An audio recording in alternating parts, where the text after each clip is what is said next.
মুসলমানদের গর্ব করার মতো একটি ঘটনা। আসসালামু আলাইকুম ওরহমতুল্লাহি ওবারকাতুহু। ওমর রাদিয়াল্লাহু তাআলা আনহুয়ের শাসনামল একদিন দুইজন লোক এক বালককে টেনে ধরে তার দরবারে নিয়ে আসলো। ওমর রাদিয়াল্লাহু তাআলা আনহু তাদের কাছে জানতে চাইলেন, ব্যাপার কি, কেন তোমরা একে এভাবে টেনে এনেছ? ওই দুইজন লোক বলল, এই বালক আমাদের পিতাকে হত্যা করেছে। ওমর রাদিয়াল্লাহু তাআলা আনহু বালকটিকে বললেন, তুমি কি সত্যি তাদের পিতাকে হত্যা করেছ? বালকটি বলল, হ্যাঁ, আমি হত্যা করেছি, তবে তা ছিল দুর্ঘটনাবশত। আমার উট তাদের বাগানে ঢুকে পড়েছিল, তা দেখে তাদের পিতা একটি পাথর ছুঁড়ে মারল। ওই পাথরটি উটের চোখে লেগেছিল। আমি তখন দেখতে পাই যে উটটি খুবই কষ্ট পাচ্ছিল, যা দেখে আমি রাগান্বিত হই এবং একটি পাথর নিয়ে তার দিকে মারি। পাথরটি তার মাথায় লাগে এবং সে মারা যায়। তখন ওমর রাদিয়াল্লাহু তাআলা আনহু ওই দুই ভাইকে বললেন, তোমরা কি এই বালককে ক্ষমা করবে? তারা বলল, না, আমরা তার মৃত্যুদণ্ড চাই। ওমর রাদিয়াল্লাহু তাআলা আনহু বালকটির কাছে জানতে চাইলেন, তোমার কি কোনো শেষ ইচ্ছা আছে? বালকটি বলল, আমার আব্বা মারা যাওয়ার সময় আমার ছোট ভাইয়ের জন্য কিছু সম্পদ রেখে যান, যা আমি এক জায়গায় লুকিয়ে রেখেছি। আমি 3 দিন সময় চাই, যেন আমি সেই জিনিসগুলো আমার ভাইকে দিয়ে আসতে পারি। আমার কথা বিশ্বাস করুন।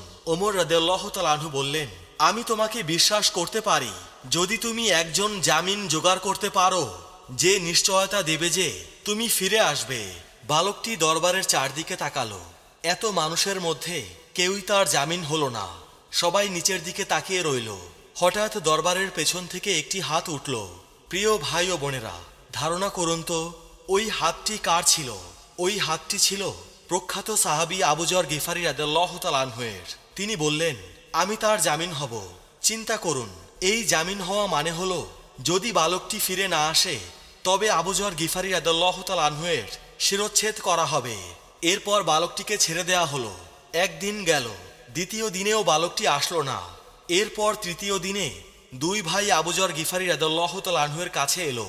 আবু যর গিফারী রাদিয়াল্লাহু তাআলা আনহু বললেন, আমি মাগরিব পর্যন্ত অপেক্ষা করব। এরপর মাগরিবের কিছুক্ষণ আগে আবু যর গিফারী রাদিয়াল্লাহু তাআলা আনহু দরবারের দিকে রওনা হলেন, আর মদিনার লোকজন তার পেছন পেছন যেতে লাগলো। সবাই দেখতে চায় ঘটনা কি ঘটে। আবু যর গিফারী রাদিয়াল্লাহু তাআলা আনহু একটা বালকের ভুলের কারণে আজ নিজের জীবন দিচ্ছেন। হঠাৎ আজানের কিছুক্ষণ আগে বালকটি দৌড়ে আসলো। উপস্থিত লোকেরা সবাই অবাক হয়ে গেল। ওমর রাদিয়াল্লাহু তাআলা আনহু বললেন, হে বালক, তুমি কেন ফিরে এসেছো? আমি তো তোমার জন্য কোনো লোক পাঠাইনি। কোন জিনিসটা তোমাকে ফিরিয়ে আনলো? বালকটি বলল, আমি চাই না যে কেউ বলুক একজন মুসলিম কথা দিয়েছেন কিন্তু সে তা রাখেনি, তাই আমি ফিরে এসেছি। তখন ওমর রাদিয়াল্লাহু তাআলা আনহু আবু যর গিফারী রাদিয়াল্লাহু তাআলা আনহুকে বললেন, হে আবু যর, তুমি কেন এই বালকের জামিন হলে? আবু যর গিফারী রাদিয়াল্লাহু তাআলা আনহু বললেন, আমি দেখলাম একজন মুসলমানের সাহায্য প্রয়োজন। আমি চাই না যে কেউ বলুক একজন মুসলমানের সাহায্য প্রয়োজন ছিল কিন্তু কোনো মুসলমান তাকে সাহায্য করেনি। এই কথা শুনে দুই ভাই বলল, আমরাও চাই না যে কেউ বলুক একজন মুসলমান ক্ষমা চেয়েছিল কিন্তু অন্য মুসলমান তাকে ক্ষমা করেনি। এরপর বালকটি মুক্তি পেল। প্রিয় মুসলমান ভাই ও বোনেরা, আমাদেরকে কমেন্টের মাধ্যমে জানাবেন, বর্তমান সমাজে কি মুসলমানদের মধ্যে এমন দৃষ্টান্ত পাওয়া যাবে?